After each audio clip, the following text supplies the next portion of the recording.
sube para izquierda, 1 menos angosta, para zigzag. 1 menos angosta, para zigzag. Paco Puget es el único que le gana una etapa a Recalde. Paco Puget, estamos acá parados, por venir. ¿Qué pasó? Bueno, lamentablemente, como decís, volvimos acá. Esta fue la carrera más corta que hemos corrido. Apenas si largamos y no alcanzamos a tener. Los autos están rugiendo. Se renueva la emoción. Como siempre, todos los años, con una nueva versión. Los binomios que se juntan, dispuestos para triunfar. Argentinos y chilenos, su carrera, la hermandad. Por Argentina, por Chile, su gente trabajará. Por la unión de las naciones, en deportes y amistad. Es tradición la carrera, año tras año la hermandad. Mientras existan los autos, nunca, nunca jamás morirá. Viva Chile, Argentina, viva, viva. Dos naciones unidas en la hermandad. Espectacularmente hace una especie de porque somos hermanos, es la verdad. Cuando se organizó para hacer la carrera de la hermandad por primera vez, que fue en el año 75, yo en esa edad, en ese momento era menor de edad. Iba a correr con China Senko, y que en ese momento era mi padrastro. Íbamos a correr con mi auto. Yo tenía un R12. Y cuando se organizó la carrera esa, él me dice, ¿querés que preparemos el auto, el R12, y lo corremos? Obviamente lo iba a manejar él, ¿no? Yo, bueno, no hay problema. Y cuando lo llevo al taller, mi mecánico descubre que el bloque del motor estaba rajado. En invierno no se le había puesto anticongelante, y el bloque se rajó. Y lamentablemente había que desarmar todo el motor, soldar el bloque, no había tiempo. Así que bueno, lamentablemente me quedé con la gana, y él sí corrió, China sí corrió. Con un 128, en ese momento un 128 nuevito, un 1300, que estaban de moda en ese momento. Y que corrió con mi vieja, mi vieja la hacía de acompañante, pues en esa época eran acompañantes, no navegantes. Y ganaron la hermandad, lo ganaron eso. Y bueno, yo tuve que esperar hasta el año 75 para poder hacer mi debut, y así fue. Se están acercando dos automóviles a la vista. Están acercándose. Vamos a confirmar la numeración.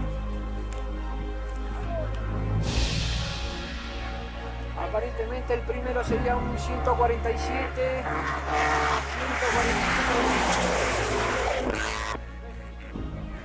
El 533 de Antonio Zúñez.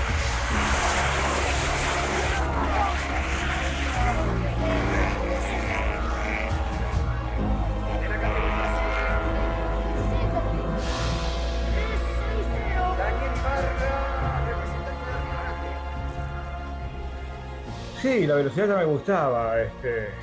Yo solía salir con mis amigos a recorrer en las noches acá de Río Grande con distintos autos, que siempre alguien me prestaba un auto, y bueno, y salíamos a correr en la ruta y hacer cosas de chico, ¿no? Y bueno, me gustaba ya la velocidad, y bueno, se presentó esta carrera y bueno, no la dejé escapar. Yo le compré un R12 a Carletti, que había sido de él el auto, el R12 había sido de él, y yo se lo compro, un auto que ya tenía sus buenos kilómetros, y me lo prepara Musin, que Musin en esa época era el mecánico de la Renault de Carletti.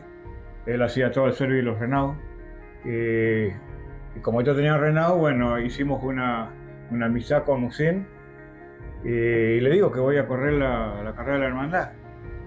Él me lo iba a preparar el auto, pero en esa época no era tanta la preparación, ¿viste? Como hoy. Lo único que él me hizo fue poner la instalación de la nafta por dentro, ¿viste? Dentro del auto, para evitar por fuera, ¿viste? Los huellones y eso te pueden romper los caños de nafta. Y bueno, eso hizo el tanque y nada más. corríamos sin jaula y corríamos con el parabrisas original del auto, le poníamos una malla, le mandamos una malla de alambre, y las butacas originales, cinturones originales, era todo estándar, prácticamente estándar el auto, no tenía nada de lo que tienen los autos hoy, ¿no? Y bueno, me lo prepara y me dice, porque él corría también con Carletti, ¿viste? Con un R12. Y él, como era mecánico, él lo acompañaba a Carletti. Y me dice, te propongo un negocio, Eduardo. Digo, sí. Me dice, yo te hago el auto gratis, pero corremos en equipo. La carrera se largaba de acá, Río Grande Porvenir. Si cuando lleguemos por venir, el auto nuestro tiene algún problema, le sacamos al tuyo, pero vos largás igual, en inferiores condiciones, pero largás. Bueno, yo lo acepté, imagínate en esa época. 20 años tenía. Y sí, le digo, no hay ningún problema. Todo esto comenzó cuando una persona altonó su voz diciendo que se podría hacer una carrera entre Río Grande y Porvenir. Fue mucho antes de que arranque la temporada del automovilismo en la región, hablamos del año 1974.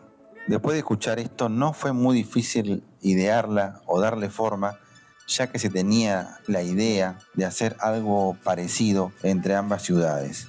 Lo que faltaba era el condimento especial. Por aquel entonces, el coronel Uros Tomic Besic, que gobernaba en el sector chileno, se juntó con el presidente del Club de Volantes de Porvenir, Antonio Vukasovic, para darle forma a esta competencia. No fueron muchas reuniones, creo que unas pocas y ya está todo definido. Después se comunicaron con el presidente del Automóvil Club Río Grande, Víctor Jesús Donoso, e inmediatamente se pusieron a trabajar. Parecía que estaba todo dado, todo escrito para que naciera el Gran Premio de la Hermandad. Y el 29 de junio del año 1974 se lanzó el primer reglamento del Gran Premio de la Hermandad con dos categorías, la categoría A de 0 a 1300 y la categoría B de 1301 a 5000 de cilindrada. El desarrollo fue en dos etapas, una desde Porvenir a Río Grande por la ruta tradicional, como se dice derecho, y la segunda, más extensa, mucho más larga, desde Río Grande a Porvenir, utilizando el camino de Cuyen, el conocido Manantiales, para llegar a la ciudad de Porvenir. Así iniciaba esta locura y esta pasión por el GPH.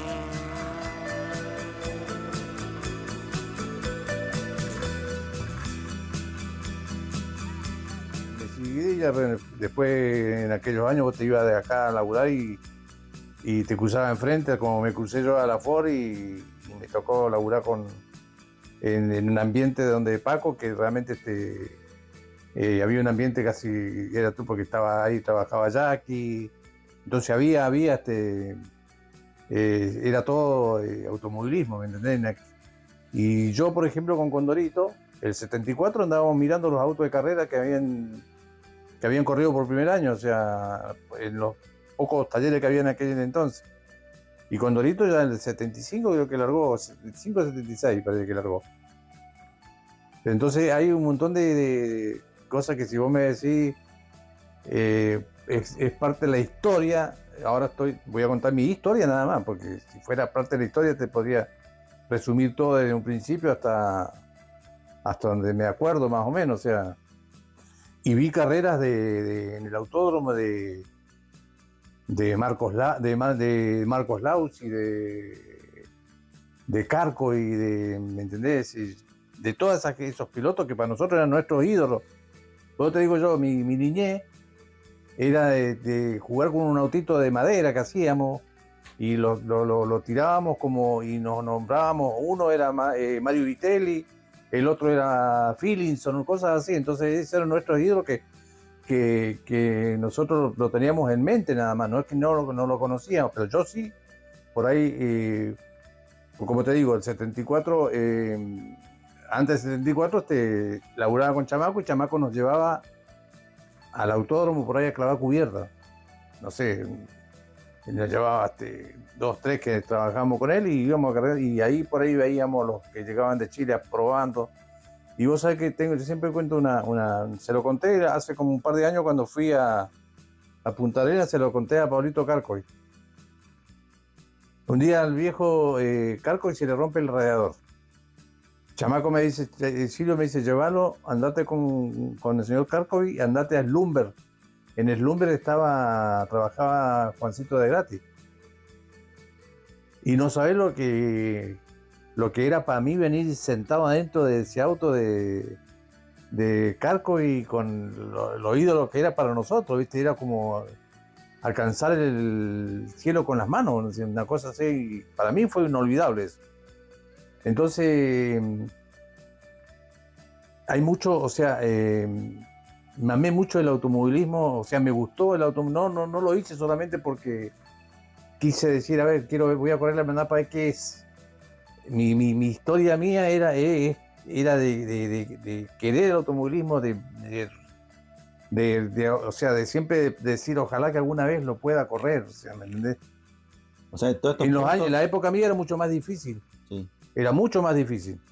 Y hasta incluso para correr acompañantes. Si no te invitaban, hoy día no, porque cualquier chico joven por ahí tiene la posibilidad de acompañar a un amigo, una cosa así. Y hoy día, está bien, nunca ha sido barato el automovilismo. Pero hoy día es como que está más al alcance de la mano haciendo cosas como para que alguien pueda correr, ¿viste? Porque, por ejemplo, hay chicos que por ahí se vuelcan los amigos, les dan una mano de alguna u otra forma. A mí me habría encantado que por ahí de repente correr o acompañar a alguien, no sé, un Paco Puget, una cosa. Porque en aquellos años por ahí uno mucho más joven, por ahí como que no tenía miedo. Hoy día si vos me decís, che, haceme de navegante, no voy ni cagando.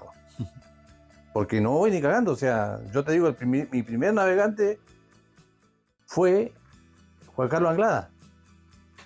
Yo corría con un Starlet y a mí, por ejemplo, Puchito Sur, el Pitufo para vecino que corría con el Daihatsu, me sacaba, pero o sea, segundos, pero a cagarse. ¿Por qué? Porque yo no corría con navegante y un día viene Juan Carlos Anglada y me dice, che, boludo, dice, estás regalando mucho. Dice, más allá de que el Toyotita te... Me dice, pero si corres con un navegante, bájame. Le digo, no, boludo, digo, mirá que vea. Le voy a dar bola al boludo al lado que me diga doblar a la derecha, que es a fondo. No, ni cagando. Pero dice, ¿por qué no probás? Y después tomar la decisión. Y un día me dice, mira, vamos, me ofrezco a acompañarte. Y un día fuimos, me acuerdo que había un Prime que se largaba de allá del TF1 al autódromo. En Apituro estoy hablando. Y fuimos a probar un día así, qué sé yo, como fuimos con el auto particular y fuimos, me empezó a leer una hoja de ruta y lo empecé a encontrar y digo, no está tan malo. Y le digo, dale, Juan Carlos, le digo, acompáñame. No, me cagó de gusto. De aquella vez dije, nunca más una acompañante. Tiene que ser navegante. Porque ya después la gente, viste, cuando se empezó a navegar, ya nadie te llevaba acompañante, salvo alguna persona ya grande, cosas así que buscaba uno como para darse un gusto de ir y volver. Pero de la única forma para andar adelante, más o menos picoteando adelante, tenías que ir con un navegante. En la primera largaron 19 binomios, de los cuales se pudieron clasificar en las dos etapas 7 unidades. Ganaron Nicolás Chinasenkovic y Goico Maslov en las dos categorías. También arribaron Eduardo Carletti, Antonio Chamaco Zúñiga, Simón Bukasovic, Hugo Cuevas y Mario Menéndez, estos dos últimos en la categoría mayor. Y así pasó la primera, encendió la mecha y empezó a generar este sentido oculto de todos los fueguinos. Ya para la segunda edición se anotaron muchos binomios, ya que había pasado la prueba piloto y gustó tanto que casi llegó a 40 anotados. En este caso tocaba al Automóvil Club Río Grande hacerse cargo de la mayor proporción de la organización de la carrera.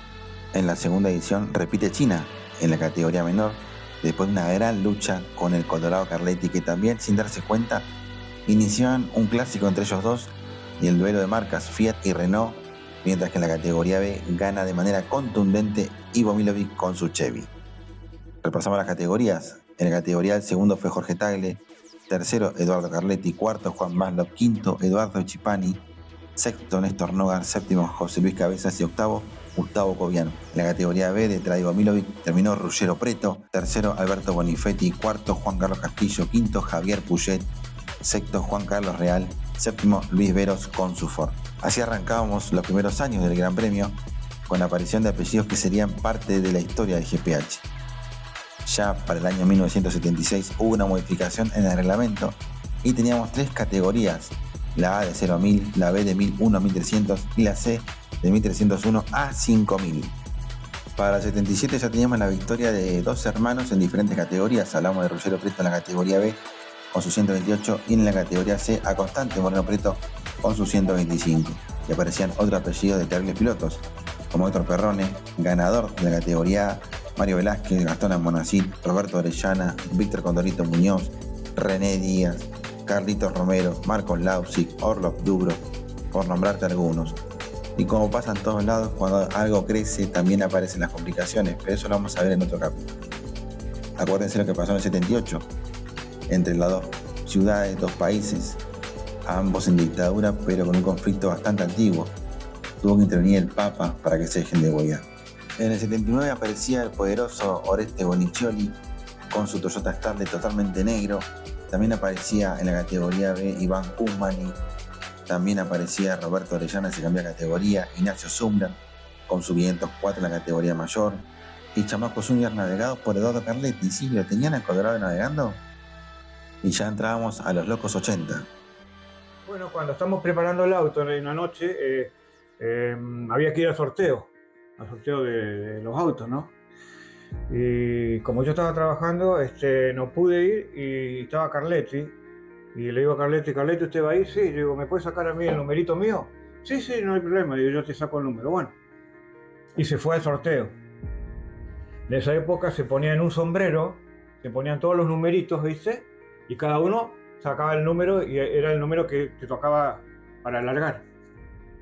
Y bueno, estamos trabajando, me acuerdo, en el auto cuando llega Carletti, con una cara de pocos amigos, ¿viste? Y yo le digo, Carletti, ¿qué pasa? ¿Cómo largo? Me dice, primero largame, me dice, no lo podía creer. Sacó el número 1 y bueno, imagínate que yo esa noche...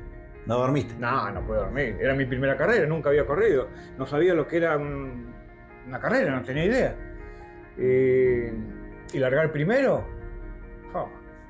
Bueno, largamos acá, enfrente de la Anónima.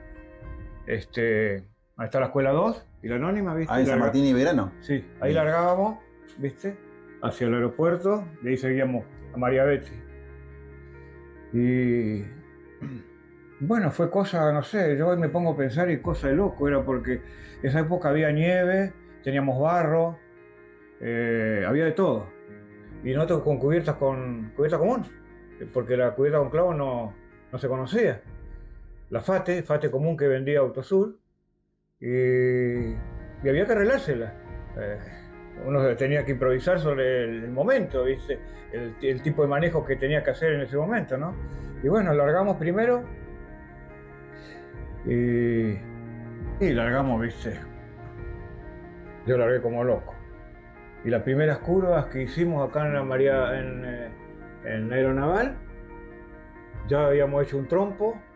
En las curvas, imagínate que en las curvas había agua y abajo del agua había hielo. Uno no lo veía, imagínate, volamos como veníamos y el auto trompo y seguí, teníamos suerte que seguíamos.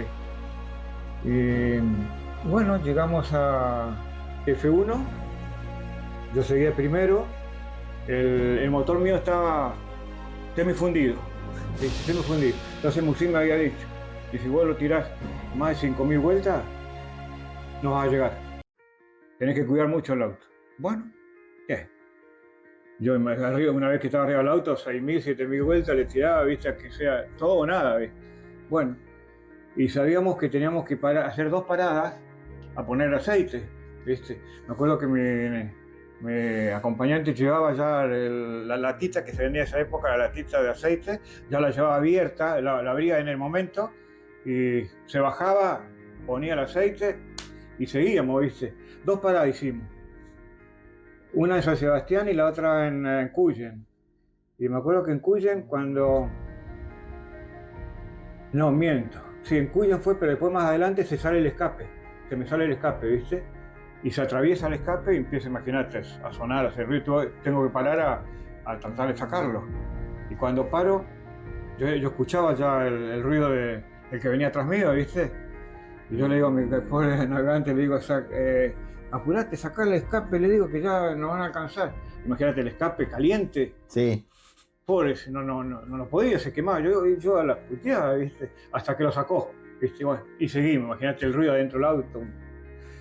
Terrible, ¿viste? Bueno, tuvimos la suerte que no alcanzó nadie y llegamos a Porvenir porque la vuelta era por el otro lado de Porvenir, por quien va a la barcaza, ¿viste? Por Bahía Azul.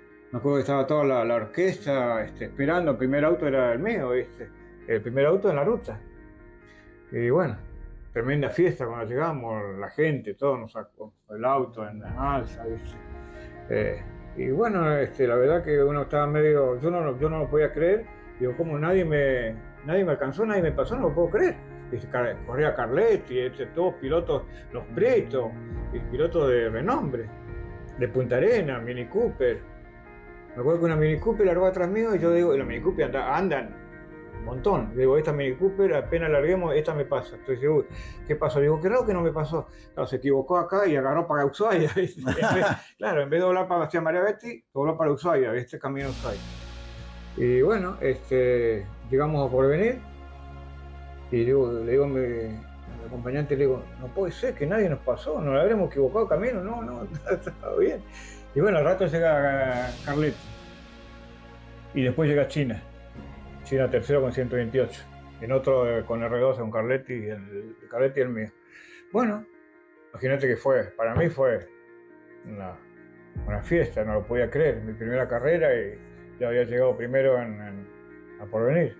Bueno, largamos al otro día primero de vuelta, pues en esa época el que llegaba primero, largaba primero, ¿viste? No era por tiempo.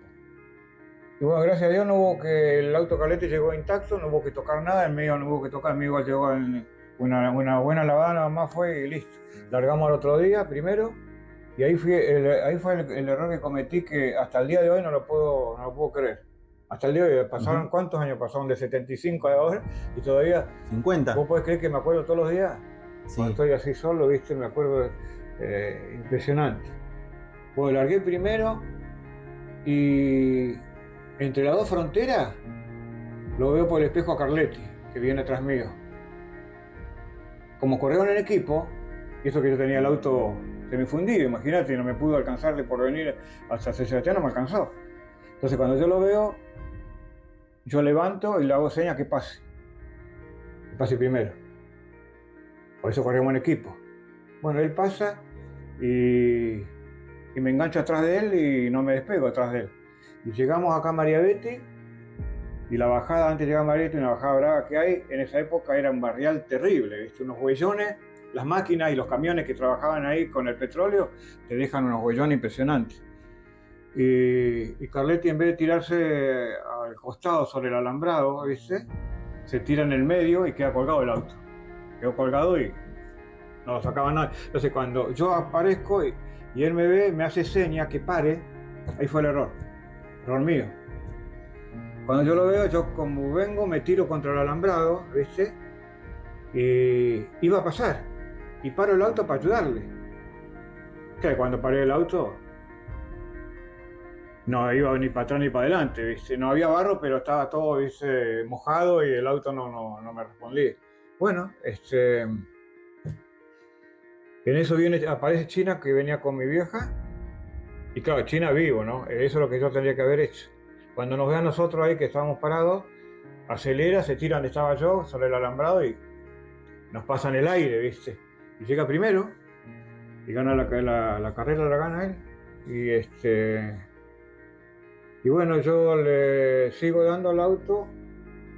No, en ese momento había un tractor de la estancia esperando, ¿viste? Para sacar a los autos, por si alguien se quedaba encajado. Claro, y viene y me engancha a mí para sacarme. Cuando me va sacando, lo ve a Carletti. Claro, Carletti era Carletti, yo no era nadie, ¿viste? A mí no me conocían ni los perros, ¿viste? Entonces se engancha y lo va a sacar a Carletti, ¿viste? Y yo le sigo dando, ¿viste? Para atrás, para adelante. Y me dice, mira, mi acompañante me dice, Eduardo, dice, para el motor, pues se prendió una luz roja, dice, me parece que es el aceite, se va a fundir. Jalo, le digo que se funda, si ya estamos en Río Grande, ¿qué me importa que se funde? Le seguí dando. Bueno, hasta que lo saqué. Hago unos metros y paro porque él se había quedado atrás. Paro que él venga, todo embarrado, imagínate cómo estaba. Se mete dentro del auto y seguimos. Y llegamos a Río Grande atrás de China, después llega Carletti. ¿Y cuál era, te digo, el error mío que hasta el día de hoy me acuerdo? Yo esa carrera tendría que haber ganado yo. Claro. Si yo hago lo que hizo China, cuando yo lo veo a Carletti, yo tendría que ir apretado y haber seguido nomás y ganar la carrera por cumplir con el pacto de equipo, claro. Pero claro, ahí está el error. Porque era de Río Grande a Porvenir. Ahí se terminaba claro, el pacto. Claro, la vuelta no había dicho nada. Porque después de allá para acá, listo, ya se termina la carrera, ahí ya no hay más así fue. Me cometí ese error y por ese error, bueno, no pude. Si no hubiera ganado, hubiera sido mi primera carrera y lo hubiera ganado.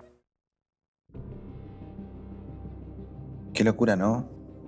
Tanta gente ha pasado, tantos autos, por los caminos, los polémicos caminos argentinos, como Flamenco, la salida de Flamenco, saliendo hacia lo que es María Betty, Bajo Arnaval, que eran tan complicados ya en los años 80. Vemos a los primeros Charades, a los R12, a los Fiat 128, a la Toyota Starlet, que ya parecía la perla negra de Oreste Bonichiori, por ejemplo. Acá vemos en imágenes ahora a Otto Blasco con su Charade naranja, todos los Fiat que estaban haciendo sus primeros caminos en este GPH. En los años 80, ya en los locos 80, aparecían nuevos nombres, nuevos apellidos. Jorge Fuentes pisaba muy fuerte en la categoría menor y se llevaba la victoria en ese 1980, mientras que en la B tendría como ganador a uno de los pilotos más rápidos del GPH. Hablamos de Cookie Bello, que con su R12 marcó un promedio de velocidad de casi 100 km por hora. Y en la categoría C se daba el único triunfo del inolvidable Paco Puget con la Coupé Taunus. Otro quiebre importante se dio en 1981, cuando la carrera traspasó todo lo pensado y un equipo oficial nacional venía a probar sus modelos y aparecían los navegantes. En la hoja de ruta se hacía presente algo que hoy es fundamental para todas las tripulaciones. El test era sobre el nuevo modelo de la marca Renault. El R18 aparecía previo a participar del Campeonato Argentino de Rally, y qué mejor que probarlo en nuestro suelo. Así Jorge Recalde venía a competir en la categoría mayor, donde ganaría de manera inobjetable, pero lidió con los bravos pilotos fueguinos, que con auto de tracción trasera, a diferencia del 18 y sin hoja de ruta, haciendo todo en talleres particulares, siguieron el ritmo al campeón argentino. Por eso estos nombres son tan importantes en la carrera. En ese primer año, Ivo Milovic y Constante Moreno Preto no se la achicaron a Recalde dando pelea y pudieron completar el podio de ese año 1981. Desde ahí, Recalde no se bajaría más del podio en el Gran Premio de la Hermandad. Piloto que no ha dejado, pero siempre lo recordamos con esta gran travesía que hizo con el equipo oficial Renault de Rally Argentino. Bueno, mi historia con la Hermandad arrancó de bastante joven. Siempre como acompañante, porque antes no habían navegantes, éramos acompañantes. Mi primera Hermandad, no me recuerdo el año, pero fue con Chamaco Zúñiga. Sí, corrí con el Gallego Castillo, 2 o 3 hermandades, con Daniel Benítez, y yo también debuté, no me acuerdo el año porque hace mucho, con un Fiat 600 en la categoría menor, que éramos una gran cantidad de autos que se corrían en esa época. Bueno, por supuesto, Flamenco, La Arcillosa, después íbamos hasta Cuyen, todo por la parte del camino que se usaba antes que era la única ruta, ¿no? Cuyen, Sombrero, y entrábamos todo por atrás por venir, pero no me recuerdo el año. Y ese año, bueno, en la primera etapa tuve un problemita, llegué, pero con un problemita, y después terminé, creo que quinto. Después de ahí ya no, de ahí ya paré, y ya después empecé a trabajar en la Renault con Carletti, que yo corría con él antes en el autódromo, carreras en Ushuaia, acá en Chile, todo eso. Y en el año 82 corrimos por primera vez con Eduardo. eran caminos difíciles, caminos muy angostos, mucho barro, nieve, hielo, en la parte así de Sombrero, Cuyen, Manantiales, toda esa parte que se corría antes. Y sí, realmente ahora a veces nos quejamos un poquito cuando llueve o cuando hay nieve, y antes no sé cómo hacíamos nosotros en la época nuestra, que no habían cubiertos con clavo, no habían siliconado, no había nada. Era ir dentro del camino y tratar de llegar, ¿viste? Flamenco, la Arcillosa, todo eso eran...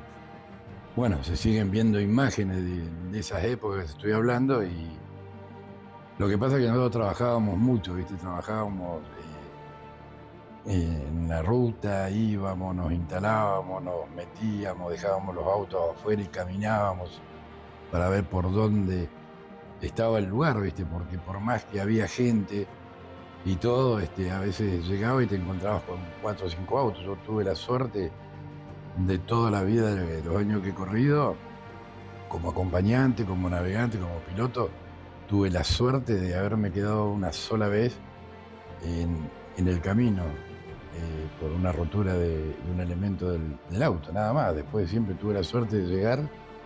Es que yo siempre lo jodo a mi hijo cuando llegás con los botines embarrados porque las cosas no las hiciste bien o no te salieron bien. Tal cual. Eso quiere decir que ya en ese tiempo se hacía tipo un reconocimiento, como un recordatorio de por dónde meterse o dónde pasar, ¿no? En los caminos difíciles del argentino, más que nada. Sí, por supuesto, por supuesto. Yo te puedo decir de cuando ya medianamente empezamos a correr más profesionales, ¿viste? Porque antes íbamos en la semana, en cualquier momento vos podías entrar y todo, ¿viste? Ya después cuando empezó a hacer la hermandad más de más cantidad de autos y todo ese tipo de cosas, ya se cerraban las tranqueras, todo eso. Así que nosotros agarrábamos, dejábamos el auto y nos íbamos caminando 9, 10 de la mañana hasta las 4 o 5 de la tarde, caminando con botines. Eso lo hice todo en mi carrera deportiva a partir del año 82, que cuando ya empezamos a correr con Eduardo, ¿viste? A ver, ustedes viendo este documental, viendo imágenes, escuchando testimonios, pensarán por qué se llama Séptimo Sentido. ¿Qué tiene que ver esta frase con el Gran Premio? Como todos saben, las personas tienen 5 sentidos principales: poder escuchar, tener el tacto, poder ver, el gusto y el olfato. Se ha demostrado también que existe el sexto sentido, que es la intuición, la percepción, más allá de estos últimos 5.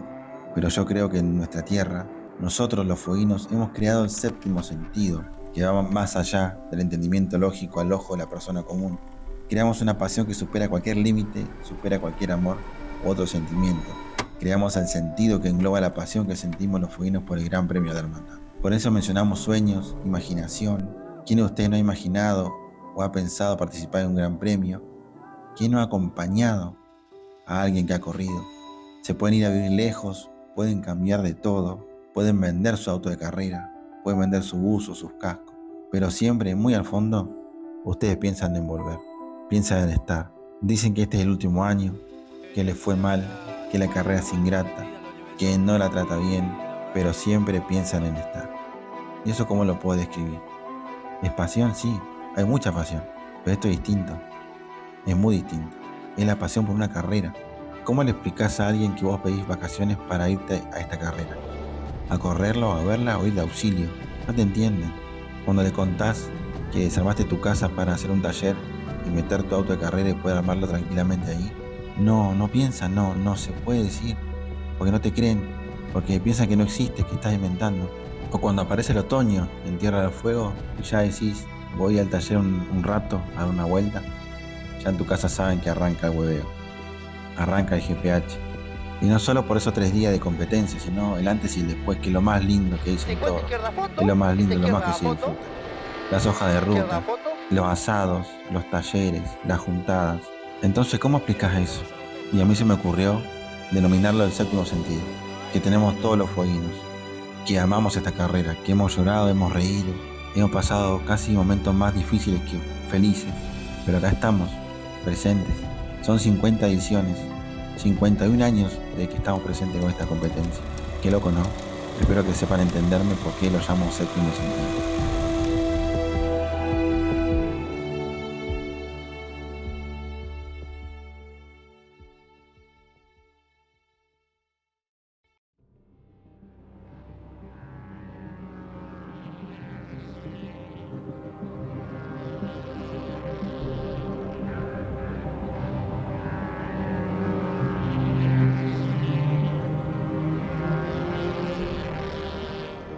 Se fue acrecentando. ¿Qué significa la hermandad? Ni siquiera lo responde ni un poco de esto, porque en realidad yo creo que no tiene un significado.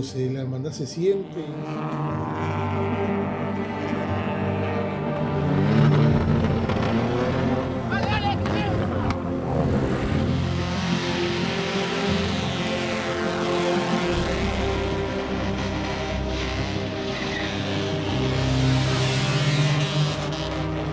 Jugábamos pensando en la hermandad, veíamos la largada de los autos en Porvenir y ya hacíamos nuestros juguetes, nuestros rancheros, nuestras cosas.